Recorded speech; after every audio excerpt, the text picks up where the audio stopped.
Good morning and welcome to the Forex Daily Update, brought to you by Pepperstone on Friday the 2nd of February 2018. I'm Darren Sinden, and you can follow me throughout the day on Twitter by using @ds_Pepperstone.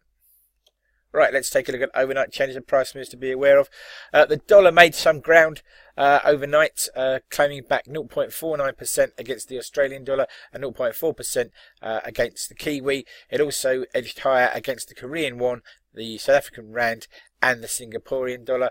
But the big moves really of the day were focused on the cryptocurrencies. Ethereum down almost 16.5% and Ripple down by almost 23%.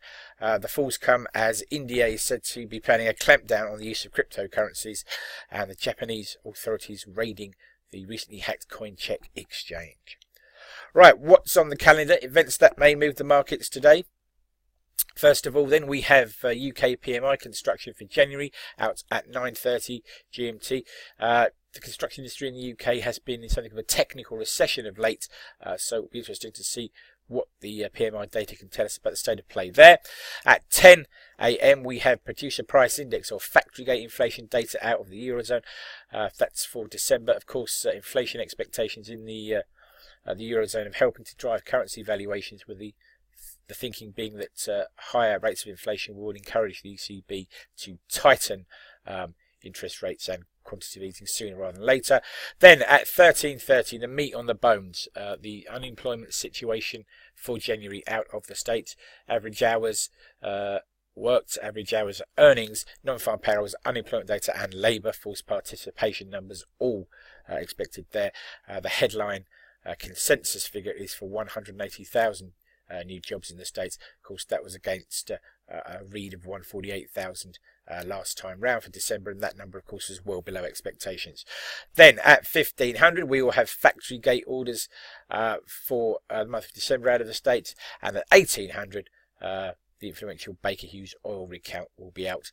At 1930 to finish the week. If you're still in the market, you can hear FOMC member Esther Williams speak. Right, breaking news and comment that's caught my eye overnight. First of all, Chinese exporters have expressed concern over Renminbi strength. The currency was up 6.7% in 2017, with nearly a third of those questioned in a survey citing the currency as an issue for 2018. And in fact, to bring that home, the FT points out that the Chinese currency has had its sharpest rally in January for some 40 years. You have to go back to 1980, in fact, to find a time when the currency rallied harder in a single month. Staying in Asia, Russian GDP data shows growth in the country's economy of 1.5% in 2017. That's the first time that the country's economy has expanded since 2014.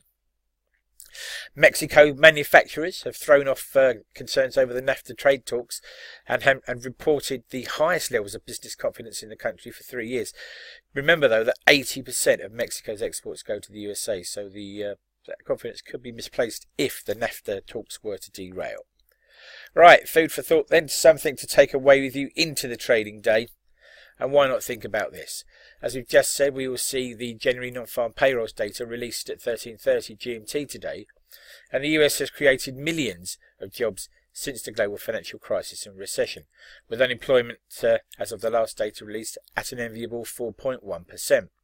But those new jobs have not been evenly distributed throughout the US and have tended to cluster around the largest metropolitan areas, as the chart opposite shows. And here you see a chart of job growth around the size of the metropolitan area.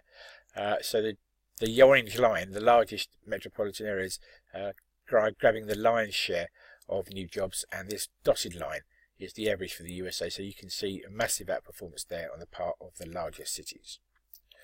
Right, risk warning time. Please take a moment to read the risk warning, because trading CFDs and foreign exchange on margin can be a risky business.